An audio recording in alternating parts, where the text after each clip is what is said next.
All right, boys and girls, welcome back to the drive-through special hashtag Blizzard Bag edition of Drive-Through Confessionals, introducing you to 9.1. Okay, we got 3 learning objectives here.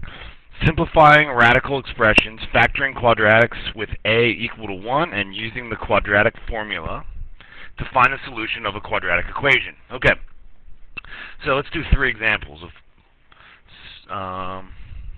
let's go over here.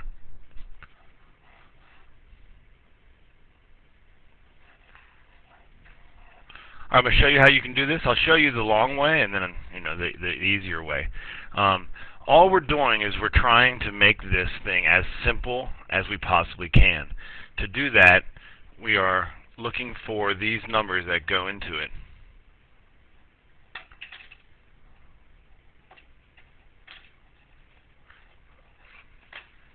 So hopefully you recognize those numbers. Those are the perfect squares. Okay, so if you were a rookie at this, you might pick the wrong number to go into it. So you could say, well, 4 goes into 200.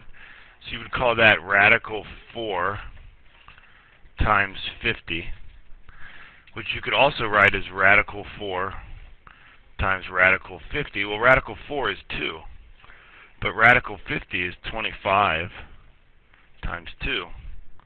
Okay? So then you could rewrite that as 2 times radical 25 times radical 2. But radical 25 is 5, so 2 times 5 times radical 2, 10 radical 2. Don't do it this way. Do not do it that way. You could, but it's just going to take you way too long, okay? The better thing to do would be to recognize that radical 200 is better written as radical 100 times 2. And radical 100 is 10. And that's a much faster way to the answer, okay? Let's do another one. How about radical, I don't know, 80.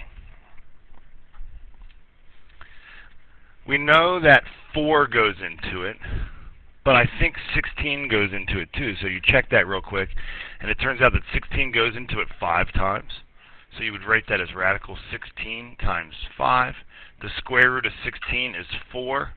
So you rewrite it as 4 radical 5. Now, a good way to make sure you don't get any of these wrong on the test is pop in radical 80 in your calculator.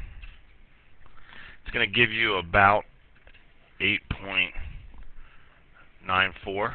And then type in 4 times radical 5 in your calculator. And it better give you the exact same thing. If it doesn't give you the same thing, you did something wrong, and you need to redo it. But you really should not be getting any of these wrong on the test. Maybe you didn't simplify enough, but you should not be getting any of them wrong. Let me change colors and do one more. So how about the square root of 50 x to the 4th y cubed. Okay. Bringing back some algebra, old school style here. Let's write this as the square root of 25 times 2 times x squared squared times y squared times y. Okay, so now what I got to do is take out any of the perfect squares. The square root of 25 is 5. 2 is going to stay. X squared is being squared, so we bring it out. That's now gone. That's now gone. And y is being squared, so I'm going to bring out the y. The only thing we have left on the inside is 2y. Okay?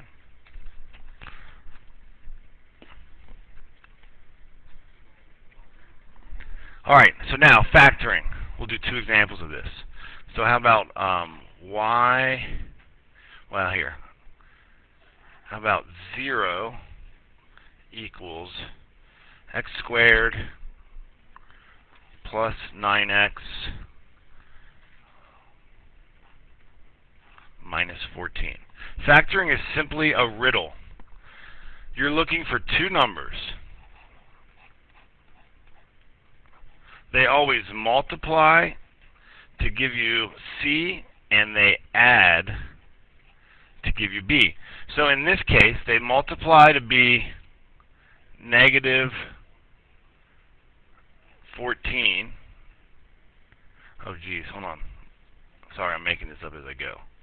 And they add. Oh, this is a wreck. This is a wreck.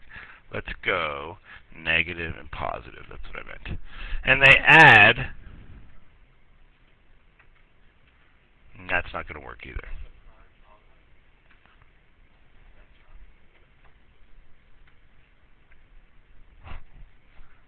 There we go.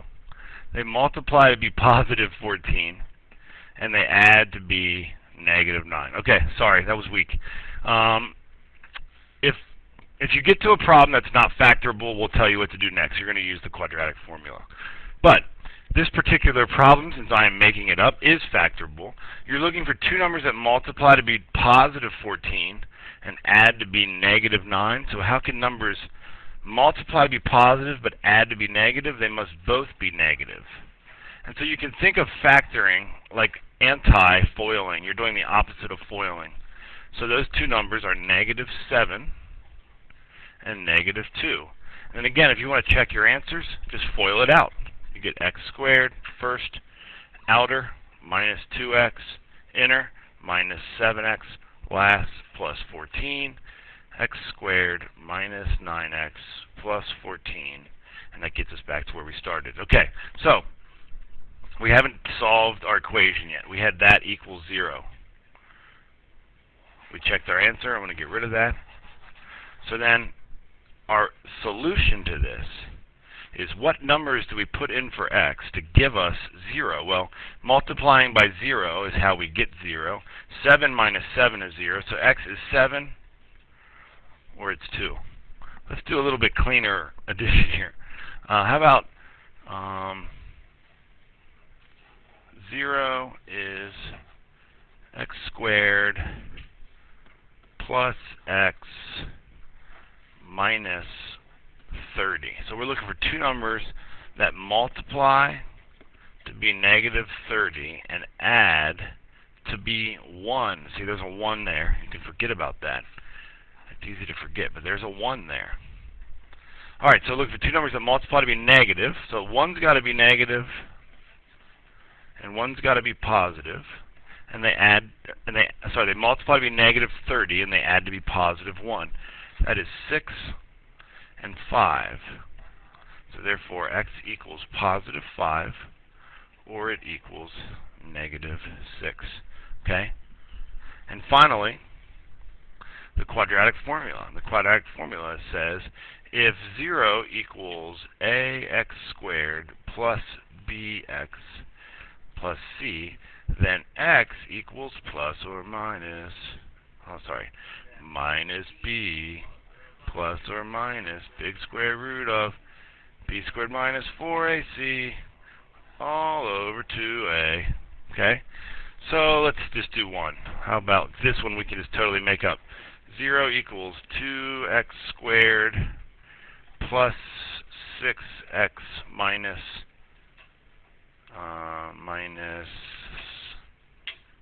7. Something that I couldn't factor anything out of. Okay, so here in this situation, a is 2, b is 6, c is minus 7. So x is equal to minus b, so negative 6 plus or minus big square root of 36 minus 4 times 2 times negative 7 all over 2a, all over 2 times 2, which is 4. Okay, so that is going to be equal to minus 6 plus or minus big square root of 36. That's a negative 4 times 2 is a negative 8, and negative 8 times 7 is a positive 56 all over 4.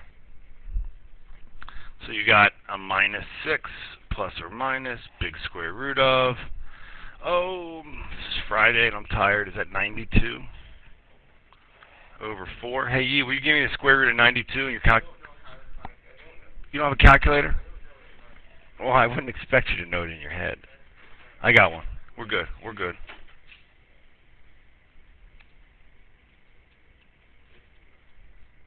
$9.6, $9.59.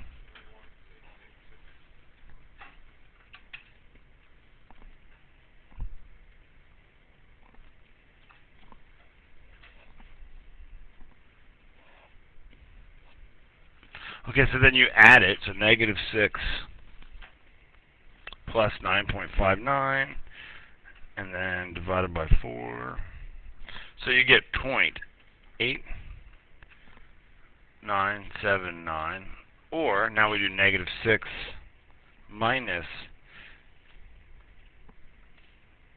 divided by 4, and you get negative 3.8975. That should help you with your homework over the weekend. Have a great weekend. I hope to not see you until next Wednesday. Peace.